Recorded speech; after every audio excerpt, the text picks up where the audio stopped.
Time he locked me in containers with his shipment of kids. There were kids in there that didn't speak English. There were kids that were sick and that were already dying. There were babies. There were babies that were 6 years old, and I'll never forget them just crying, and everybody was just staring at them. Everybody was just staring at each other. Nobody knew whether or not to move.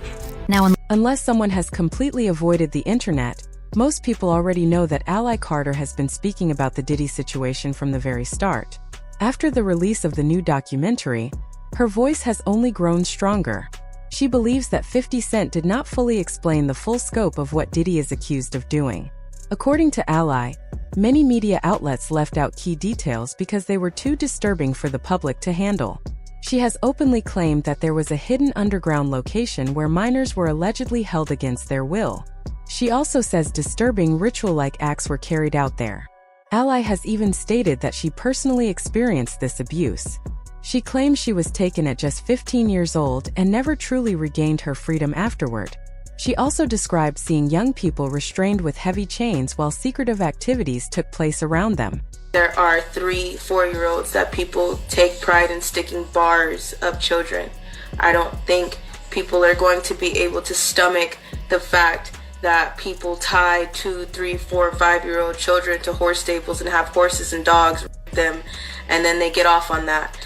I don't think people are going to be able to stomach the fact that people hang children upside down in satanic ritual meetings, and they literally hang them.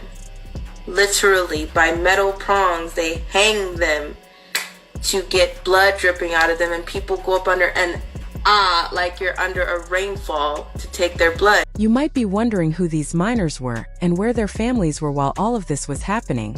Ally never gave a clear answer, but she hinted that some of them may have been brought in from poorer countries with promises of a better future. She also suggested that certain parents were aware of the situation and chose to stay silent, as long as they continued receiving money.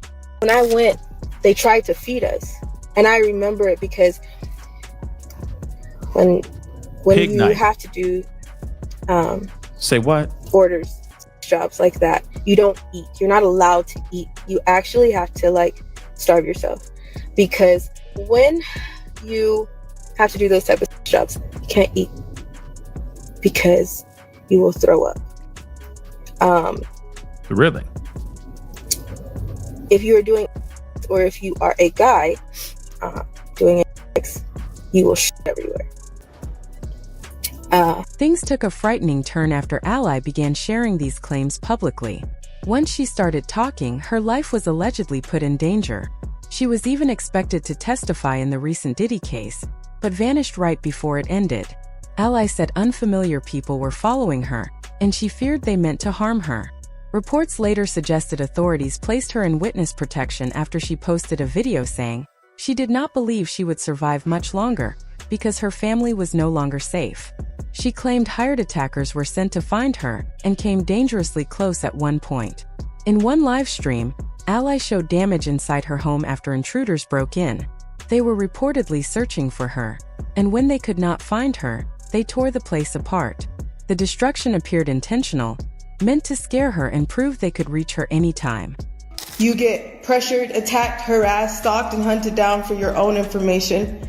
You get abused and re-victimized again by people who wanted to argue a back and forth this week like that fucking mattered. Okay, you had Stu Peters and Timothy Charles Homestead going back and forth, and nobody has even bothered. Not that I give a damn, and not that I understand that you guys are gonna be that selfish, but nobody has bothered to apologize for all the hell that has happened. But you guys were arguing back and forth, and in that meantime, we lost our home. You don't believe me? Here you go. What once was a full house, we were still paying rent on our house. What we were doing this whole time was moving everything because our house is gone. Our house is gone. This is the price. This is the price of speaking out. What was our beautiful 3-bedroom acre home on 21225 Standing Rock Avenue because everybody has the address, because organizations that were attached to Marx, Sawyer, and many other organizations decided to put out the address, my license plate to one of my cars, and many other of my shit.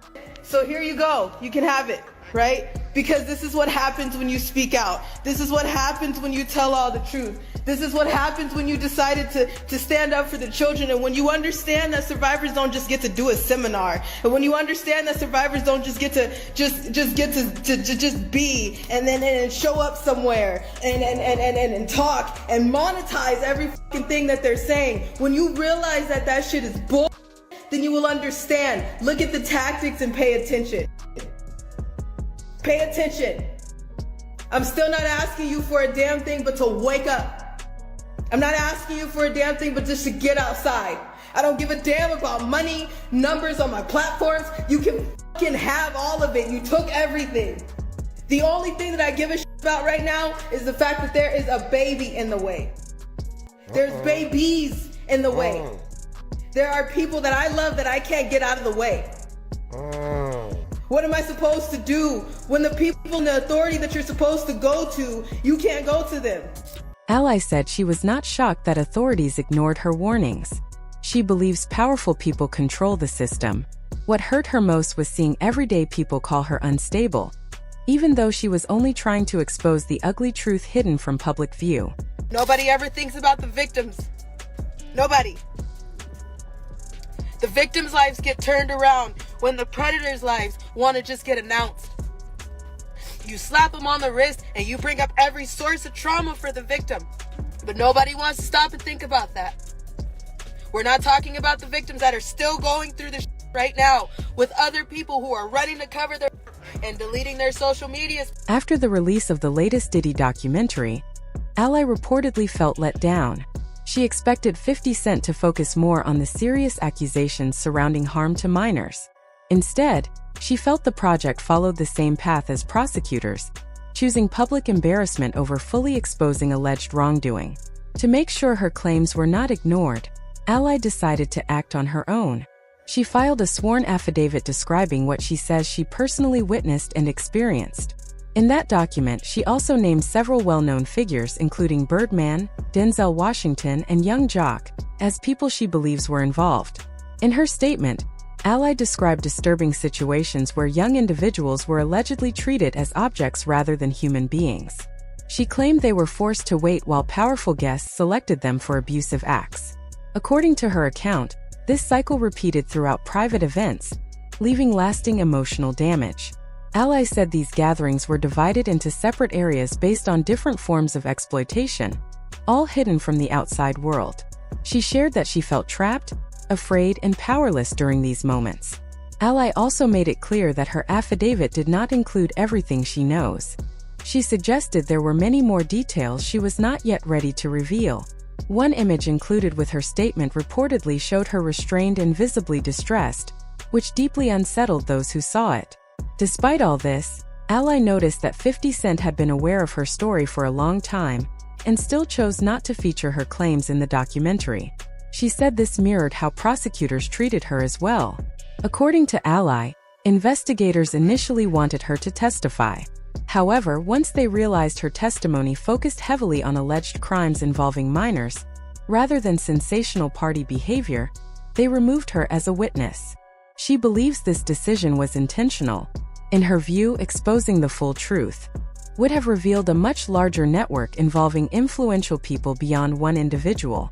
Ally claims authorities were unwilling to open that door, choosing instead to keep their focus narrow and controlled. Now, not the politicians and other high-profile celebrities. I heard that there was 100 witnesses on the case, and I don't know if they even got through all of those witnesses, but Maureen Comey is the prosecutor of this case, on this case in New York City, and she never asked about the children. And you know, there's so many people who wanted me to be a witness on this trial, and I want to explain jurisdiction. I know some people don't understand jurisdiction. So as expected, many people shared strong opinions online. One person prayed for justice for the victims and said they were tired of seeing wrongdoing ignored. Another commenter claimed more footage exists and has not been released yet, suggesting it may come later. These reactions only added to the debate. Now the bigger question remains.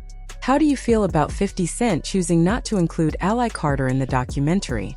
Do you believe she was excluded because her story did not fit the direction he wanted to take? Or was there another reason behind that choice? Everyone seems divided on this issue. Share your honest thoughts in the comments below. Also, make sure to click the link to watch the next controversial video that dives even deeper into this situation.